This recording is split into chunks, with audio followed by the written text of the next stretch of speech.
we have what we came for. Owlman, Blue Bowman, Scarlet Scarab. The Injustice Syndicate explored. DC's Justice League comics are no stranger to branching out into alternative realities, where the mainstream universe has been turned over its head. One such example is the Crime Syndicate from Earth 3, where Batman is an evil guy named Owlman, Superman is the evil Ultraman, Wonder Woman is the evil Superwoman, and so on. There was also the Injustice League, an association of supervillains that was created to go against the more righteous Justice League of America. In the 2009 animated series The Batman, the Brave and the Bold, the two names are fused into the Injustice Syndicate for a storyline where the evil counterparts of the League are planning to destroy Batman's Earth. This episode, called Deep Cover for Batman, was written by Joseph Kerr and directed by Michael Chang. Instead of Earth 3 like the comics, their world was introduced as Earth 23. We also got a look into the evil counterparts of some of the other heroes, such as the Green Arrow, Atom, and Red Tornado. Pathetic ragtag group of heroes in a final stand against the Injustice Syndicate.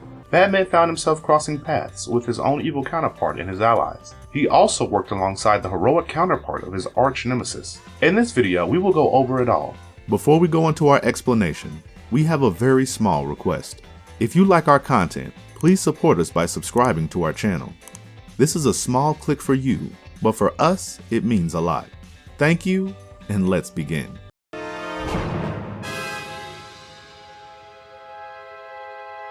Who are the Injustice Syndicate? The Injustice Syndicate, originally known as the Crime Syndicate in the comics, originally began as a group of superpowered beings committing small robberies. This soon escalated, and they started to aim for world domination. In their defense, they were bored of robbing. They went on to rule over their world, that is Earth 23, with an iron fist, kind of like the Justice Lords, and were feared by their citizens. After learning about new worlds, they wanted to rule those as well. Similar to the Justice League, the Injustice Syndicate is a well-defined and organized group. They face oppositions in the hands of the heroes of their world, who are the counterparts of the villains from the mainstream universe. The heroes are loosely knit and led by Red Hood, that is a better version of the Joker. On the opposite end, the parallel universe, Batman, or rather Owlman, plays a central role in managing the Injustice Syndicate. On a certain occasion, the heroes went against the villains at Owlman's Eyrie of Evil, which also acts as the headquarters for the Injustice Syndicate, and unfortunately, the heroes lost. Thankfully, Red Hood, who led the rebellion, managed to escape. World.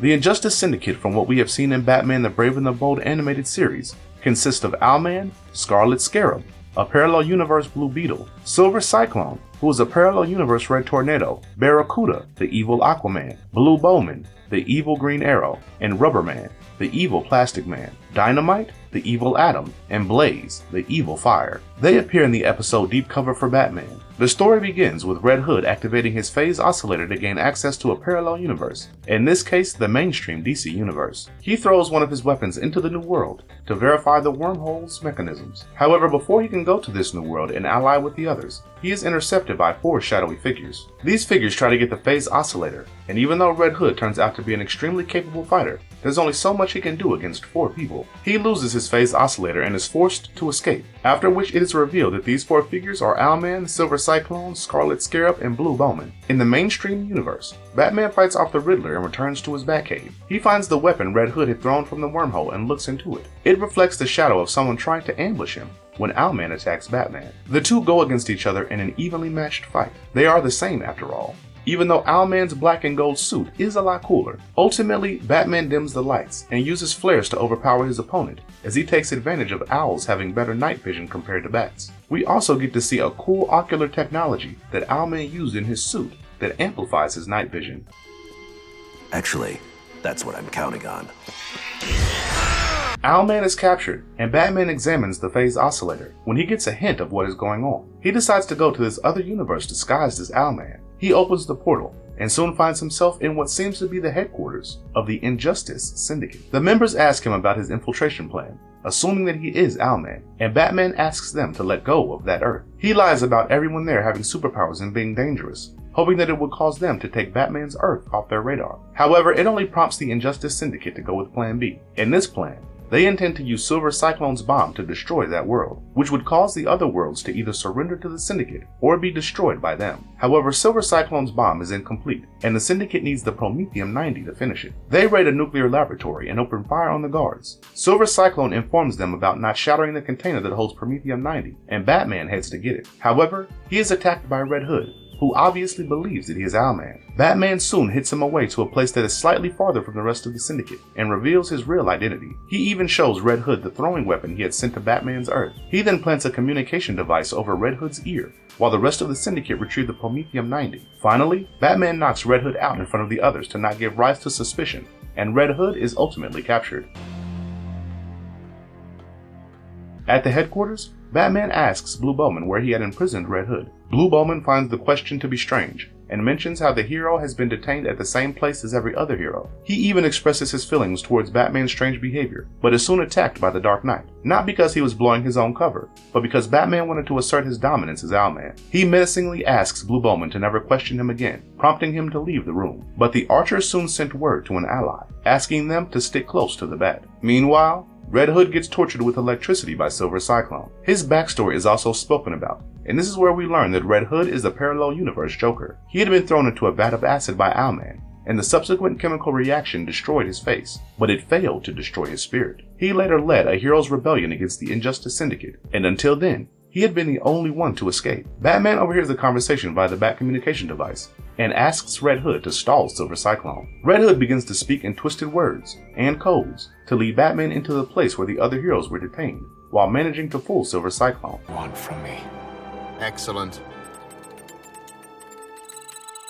Following his instructions, Batman takes to the vents when Silver Cyclone realizes what is going on. He analyzes the location of the intruder and sends his attack into the vents. Batman finds himself in a deadly situation while being dragged towards the ventilator fans. However, he is soon able to evade the lethal situation using weapons from his utility belt. He escapes the vents and lands in the room where the heroes are being detained. Too bad the other heroes were ready for this. Blue Bowman, Scarlet Scarab, and Dynamite attack him. As the Archer's arrows take down the Owlman cape, Batman soon appears in his own suit and introduces himself before he goes on to knock the others out. He then finds Red Hood, frees him, and also frees the other heroes, where Silver Cyclone arrives with the other members of the Injustice Syndicate. The two groups then fight one another, and during one instance, Batman almost hit the good guy version of Gorilla Grodd, just out of habit. Red Hood gets his hand on the phase oscillator and give it to Batman and every other member of the Syndicate, minus Silver Cyclone, are eventually imprisoned. This is where things get a bit iffy, as Silver Cyclone activates the bomb to kill every organic being, including all the humans. He hates every human and wants to empty the planet, so he does not really care for his fellow peers at the Syndicate. Soon Red Hood electrocutes Silver Cyclone's android head,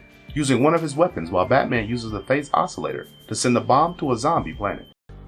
We have what we came for. Owlman, Blue Bowman, Scarlet Scarab. The backstories of the founding members of the Injustice Syndicate. Unlike the original Crime Syndicate from the comics, which takes place on Earth 3, with Owlman, Ultraman, Superwoman, and the likes, the animated Injustice Syndicate boasts a different group of heroes. Only Owlman is the common one between the two.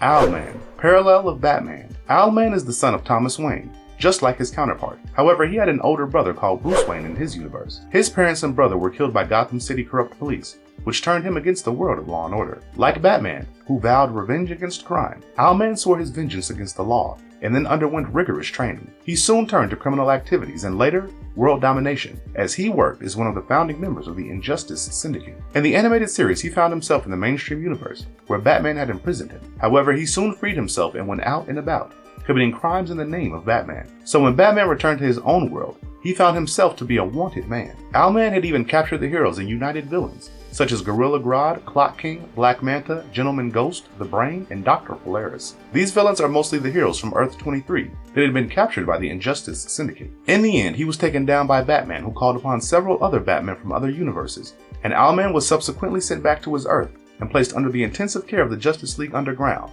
the heroes of Owlman's world. Owlman has every power that Batman does. Rich guy with amazing technology, brains, and martial arts. He wears a stellar black and gold suit and can even fly. Plus, the eyes in his suit have a feature that can make his night vision better to mimic an owl. Feel free to scream.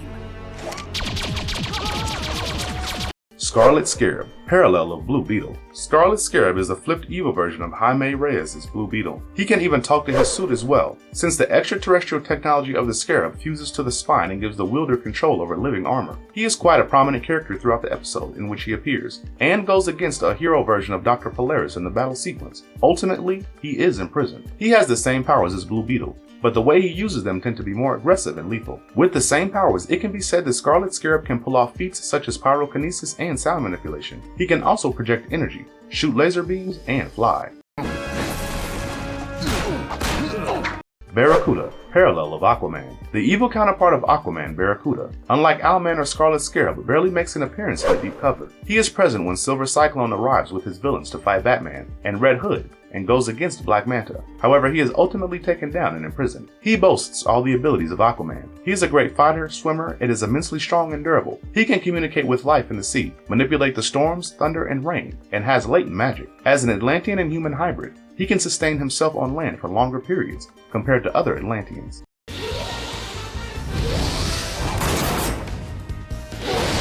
Silver Cyclone, parallel of Red Tornado. Silver Cyclone appears as the evil version of Red Tornado. He is second in command of the Injustice Syndicate, with Owlman being the first in command. He is the mastermind who pulls the strings behind the operations taking place in the episode, and is the one who is crafting the bomb that can take out planets. The android is also responsible for torturing the Red Hood, and is smart enough to figure out Batman's strategy that caused Red Hood to send him hidden messages via the Bat communicating device. After his team lost the final battle against the heroes of their world, Silver Cyclone introduced a new plan which did not concern any of his peers. The android harbored a deep hatred towards human life, unlike Red Tornado, who wished to feel and experience emotions like humans. Silver Cyclone wanted to use his bomb to destroy organic life on Earth, but was finally taken down by one of Red Hood's throwing weapons. His abilities are similar to that of the Red Tornado as well. He can channel forces of wind, and create high-speed gusts of wind that mirror cyclones. He can deflect other objects, fly, and create force fields. He also has a computerized brain that allows him to process information at an alarmingly fast rate. Up there! Blue Bowman, parallel of Green Arrow. The evil version of Green Arrow, Blue Bowman, played a substantial role in the Injustice Syndicate. He was the first one to notice something was wrong with Owlman, who was actually Batman in disguise. His assumptions got stronger when Owlman asked him about the whereabouts of Red Hood, even though it should have been obvious that the hero was kept where the other heroes were. After Owlman lashed out at Blue Bowman, the Archer alerted his peers and asked them to keep an eye on Owlman. In the final battle, Batman breaks his bow and throws him into a cell alongside Barracuda. Similar to his counterpart, Blue Bowman uses a variety of arrows and is a versatile fighter. And being a villain, his arrows are razor sharp, lethal, and often have explosives on them. Owlman is a friend of mine. You're no Owlman. Dynamite, parallel of Atom. The evil counterpart of Ryan Choi's Atom, Dynamite turns out to be Blue Bowman's go-to guy when the latter begins to have suspicions about Owlman. During his fight against Batman, when he ambushed him with the Scarlet Scarab and Blue Bowman, he tried to kill the imposter. He failed to do so, but managed to fry the control panel. In the final battle, he is taken down by the heroic counterpart of Sinestro. Similar to Atom, he can fly, phase, alter his size, and mass.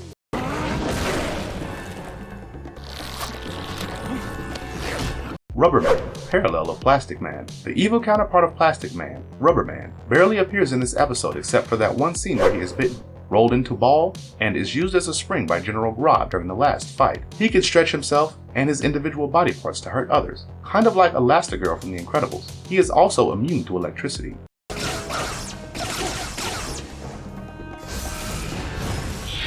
Blaze, parallel of Fire. The evil parallel of Fire, Blaze gets a brief appearance like Rubberman. She goes against Gentleman Ghost in the last fight where she is shown to have orange and yellow fire powers. Even though she starts off strong with her fire blasts, she ultimately loses. It was great of the animated series to bring the counterparts of some of the more overlooked characters in the forefront. Red Tornado's counterpart Silver Cyclone was particularly interesting to witness in this outstanding show. And with that, today's video has come to an end. What did you think of the Injustice Syndicate? Did you enjoy this video? If yes, then don't forget to like and comment on this video. Till then, goodbye, and have a nice one. We have what we came for. Owlman, Blue Bowman, Scarlet Scarab,